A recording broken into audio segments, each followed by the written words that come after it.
ಈ ಜಾಗದಲ್ಲಿ ನಮ್ಮ ಹಳೆ ಊಟ ಅಂದ್ರೆ ಮುದ್ದೆ ಊಟ, ಗಂಜಿ, ಅಕ್ಕಿ ರೊಟ್ಟಿ, ರಾಗಿ ರೊಟ್ಟಿನೂ ಸಿಗುತ್ತೆ. ಎಲ್ಲಿ ಅಂದ್ರೆ ರಾಗಿ ಯಾವ್ದು ಎಂತ ಪದಾರ್ಥ ಅಂತ ಅಂದ್ರೆ ಕರೆಕ್ಟ್ ಆಗಿ ಬೆಂದಿದ್ಯಾ ನಿಮಗೆ 100 ಆನೆ ಬಲ ಕೊಡತ್ತದು. ಬೆಂದಿಲ್ವಾ ಹೊಟ್ಟೆ ಕೆಡ್ಸ್ಬಿಡೋದು.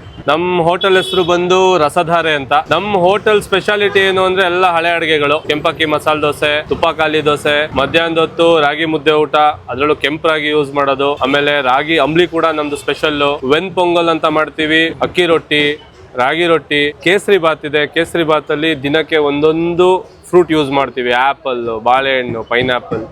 ಸೊ ಇದು ಸರ್ ನಮ್ಮ ಸ್ಪೆಷಾಲಿಟಿ. ಮುದ್ದೆ ಆಗಿರ್ಬೋದು, ಅಂಬ್ಲಿ ಆಗಿರ್ಬೋದು ಸಿಗತ್ತೆ, ನಾನು ಸಿಗಲ್ಲ ಅಂತ ಹೇಳ್ತಾ ಇಲ್ಲ. ಆದ್ರೆ ಏನು ಗಂಟಿಲ್ದೇನೆ ಸಾಫ್ಟ್ ಆಗಿ ಆ ಒಂದು ಫ್ಲೇವರ್ ಜೊತೆ, ಘಮ ಜೊತೆ. ಯಾಕಂದ್ರೆ ರಾಗಿ ಯಾವ್ದು ಎಂತ ಪದಾರ್ಥ ಅಂತ ಅಂದ್ರೆ ಕರೆಕ್ಟ್ ಆಗಿ ಬೆಂದಿದ್ಯಾ ನಿಮಗೆ 100 ಆನೆ ಬಲ ಕೊಡತ್ತದು. ಬೆಂದಿಲ್ವಾ ಹೊಟ್ಟೆ ಕೆಡ್ಸ್ಬಿಡೋದು.